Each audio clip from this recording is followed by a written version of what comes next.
नमस्कार, भारतिका में एक बार फिर आपका स्वागत है। और आज बात एक बार फिर अरविंद केजरीवाल की। केजरीवाल अंतरिम जमानत पर जेल से बाहर हैं और जेल से बाहर आने के बाद वो तरह तरह के बयान दे रहे हैं।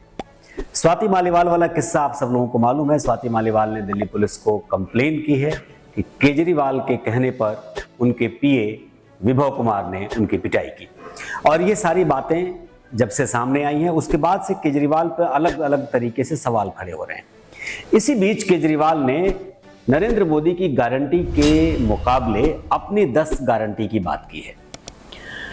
अरविंद केजरीवाल जिस तरीके से गारंटी की बात कर रहे हैं वो ये दिखाना चाहते हैं कि वो नरेंद्र मोदी के सबसे बड़े चुनौती के तौर पर सामने है और वो लड़ाई उन्हीं दोनों के बीच में है। आप समझ रहे हैं मैं क्या कहना चाहता हूं।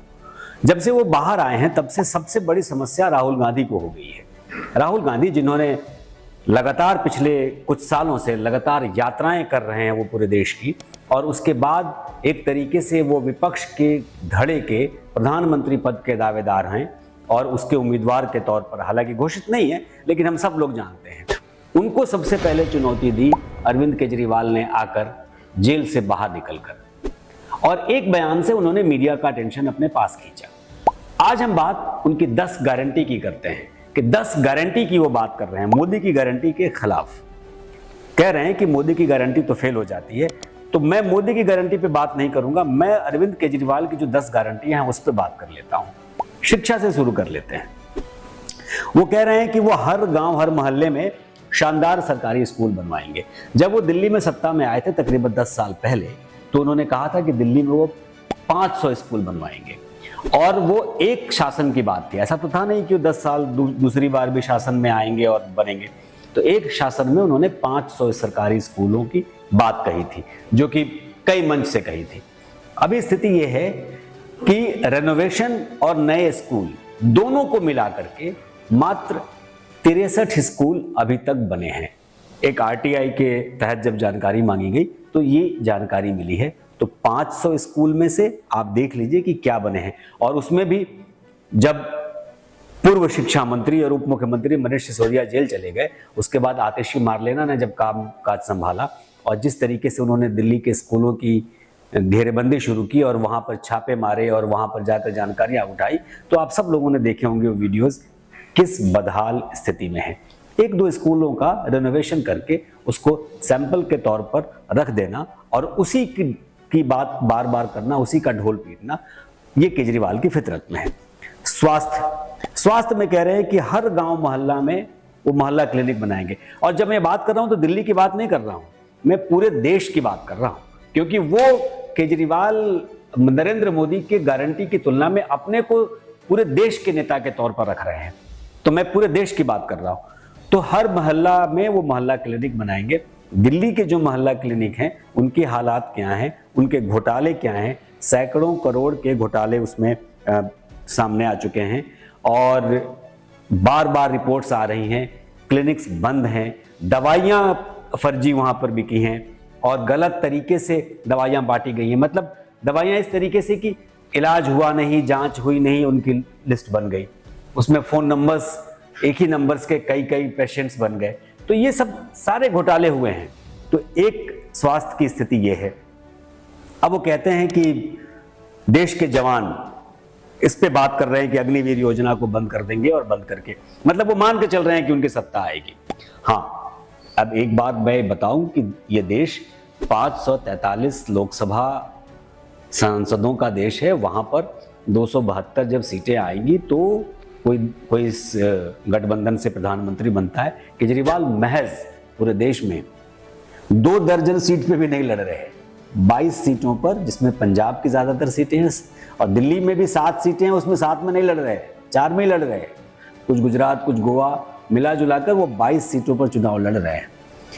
जो चुनाव खुद 543 में से सिर्फ 22 सीटों पर लड़ रहा है, वो कह रहा है कि मेरी 10 गारंटी सुन लीजिए।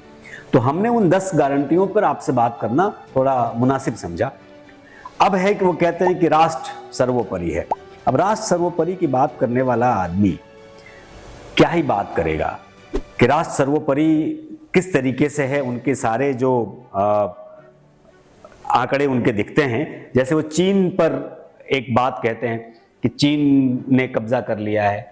भारत की सरकार ने अभी तक ये स्वीकार नहीं किया है और कोई भी सबूत सामने नहीं आया है जो ये साबित करता हो कि चीन ने हमारी किसी जमीन पर कब्जा किया है। ना तो अंतर्राष्ट्रीय स्तर पर कोई सबूत सामने आए हैं और ना ही भारत की सरकार ने ऐसा स्वीकार किया है। हम किसकी बात मानेंगे? एक आम नागरिक होकर के आपको किसकी बात माननी होगी? या तो आपके पास कोई सबूत हो, वो सामने रखिए। तो कोई सबूत नहीं है, बस एक व्हाट्सएप यूनिवर्सिटी के सहारे जो जानकारियां फैलाई जाती हैं कि यहां कब्जा हो गया, यहां कब्जा हो गया और गलवान घाटी में ऐसा हो गया और वैसा हो गया। और ये जो सारी सूचनाएं हैं, उन सूचनाओं के लब्बो लुबाब ये हैं कि अगर भारत की सरकार ये कह रही है कि हमारा कोई भी हिस्सा अभी नहीं गया है तो हमको उसको मानना चाहिए। अगर हम नहीं मानते हैं तो सबूत के साथ हमको वो आंकड़े या वो तस्वीरें या वो वीडियोस हमको पेश करने चाहिए कि भाई सरकार झूठ बोल रही है। इसमें से दोनों में से कोई काम नहीं हो रहा है। देश के किसान वो कहते हैं कि स्वामीनाथन आयोग की जो आंकड़े हैं, उनके जो रिपोर्ट्स हैं, उसके आधार पर वो दे देंगे एमएसपी।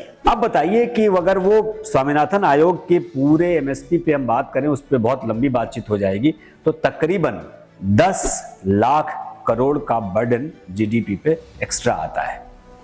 और मैं तो बार बार कहता हूं कि जब जब आप एमएसपी की बात करते हैं, सरकार को एमएसपी देना चाहिए और एमएसपी देते समय ये भी कहना चाहिए कि भाई अगर आप जहरीले अनाजों का उत्पादन करेंगे तो इसकी भी पेनल्टी लगेगी। ये दोनों साथ साथ अगर नियम नहीं बनाए जाएंगे तो ये कभी भी समझने सुलझने वाली समस्या नहीं है। आप कह रहे हैं कि दिल्ली को हम पूर्ण राज्य का दर्जा दिलाएंगे, प्रजातंत्र, उनके जो मेन एजेंडे हैं उसमें प्रजातंत्र एक एजेंडा है। पार्टी का लोकतंत्र कैसा है ये सबको मालूम है। पार्टी में तो कोई किसी की सुनता नहीं। तानाशाही ये है कि स्वाति मालीवाल को घर में बुलवा के पिटवा रहे हैं, मुख्य सचिव को दिल्ली के पिटवा चुके हैं। मतलब ये तो गुंडई है ना कि आप किसी भी तरीके से पूरे माहौल ऐसा बनाते हैं कि जो हम हैं हम ही हैं। और जब जेल में थे तो सुनीता केजरीवाल को आगे कर दिया। अभी तक ऐसा नहीं हुआ कि कोई मुख्यमंत्री रहते हुए जेल गया हो। भाई जाने से पहले इस्तीफा दिया, पहले भी चाहे लालू यादव ने दिया हो या हेमंत सोरेन ने दिया हो, इस्तीफा देकर तब जेल गए। हेमंत सोरेन ने चंपई सोरेन को बनाया, लालू यादव ने परिवारवाद किया और राबड़ी देवी को बनाया। लेकिन ये जेल में गए, मुख्यमंत्री बने रहे। और जब स्टार प्रचारकों की बारी आई तो सुनीता केजरीवाल को सबसे आगे कर दिया। अब बेरोजगारी की बात कर लेते हैं। कह रहे हैं कि अगले 1 वर्ष में 2 करोड़ रोजगार दे देंगे। कितने रोजगार दिए हैं दिल्ली में? कुछ सैकड़ों में होंगे, शायद हजारों में भी नहीं है। पिछले 10 साल में देखें तो कुछ हजार हो जाएंगे। सालाना आप सैकड़ों में रोजगार नहीं दे रहे और पूरे देश में आप 2 करोड़ रोजगार दे देंगे।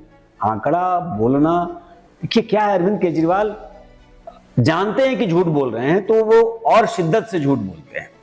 भ्रष्टाचार, जिस पार्टी पर राज्यसभा की टिकट बेचने के आरोप हो, जिस पार्टी पर बार बार अलग अलग तरीके के भ्रष्टाचार के आरोप हो, जिस पार्टी का मुखिया भ्रष्टाचार के आरोप में जेल में है और अंतरिम जमानत पर बाहर है, 1 जून को फिर खत्म हो जाएगी, 1 जून के बाद 2 जून को फिर पुलिस उठा के ले जाएगी, वो आदमी कह रहा है कि भ्रष्टाचार पर काबू करेंगे। हम आपको इसलिए बातें बता रहे हैं कि अभी भी कुछ लोग मुफ्तखोरी की चंगुल में फंसते हुए नजर आते हैं, तो मुफ्तखोरी की आदत मत डालिए। अब है कि भाई व्यापार टैक्स खत्म करेंगे, जीएसटी को खत्म करके क्या लाएंगे?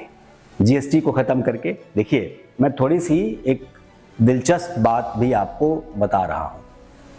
केजरीवाल बनिया हैं और उनको ये बात मालूम है कि व्यापारी वर्ग क्या सोचता है, लेकिन साथ साथ वो सिर्फ व्यापारियों को लेकर के आगे बढ़ते हो ऐसा भी नहीं दिखता।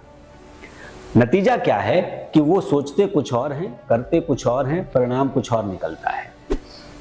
मुफ्त बिजली दे देंगे भाई। मैं सबसे लास्ट में इसलिए ले आया कि हालांकि उनका सबसे पहला एजेंडा है मुफ्त बिजली, क्योंकि दिल्ली में उन्होंने मुफ्त बिजली दे देकर लोगों को बरगलाया है और 200 यूनिट या शायद कुछ ऐसा यूनिट है जो मुफ्त मिलती है, उसके बाद से लोगों को पैसे देने पड़ते हैं। उत्पादन कहां से करेंगे? पैसे कहां से आएंगे? आपका जो बजट है वो तो कर्ज में चल रहा है। केंद्र सरकार पैसे न दे तो आपकी तनख्वाह देने के आपके पास पैसे नहीं होते, ड्रामा करते हैं आप। सब्सिडी भी अब आपके पास है, वहां भी ड्रामा चलता है। तनख्वाह न समय पे देने की वजह से कूड़े वाले कूड़ा नहीं उठाते सड़क से, पानी वाले जल टैंकर घरों तक नहीं पानी पहुंचाते। आप कह रहे हैं कि मुफ्त बिजली देंगे। तो पैसा है नहीं, बोलना है। संस्कृत में कहावत है, वचनम किम दरिद्रता, बोलने में क्या दरिद्र होना। तो दरअसल अरविंद केजरीवाल का ये कि बोलने में क्या दरिद्र होना, बोलना ही तो है। झांसे में पब्लिक आ गई तो आ गई।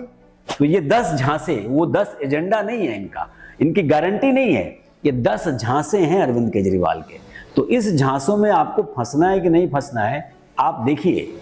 स्वाति मालीवाल से भी जाकर के पूछिए, क्योंकि वो तो बयान देने आ नहीं रही हैं कि वो झांसे में फंस के उनका क्या हुआ है। स्वाति मालीवाल पर भी और भी बातें होंगी, मैं बताऊंगा। कुछ अंदर की खबर बहुत जल्द आपके साथ शेयर करूंगा। नमस्कार।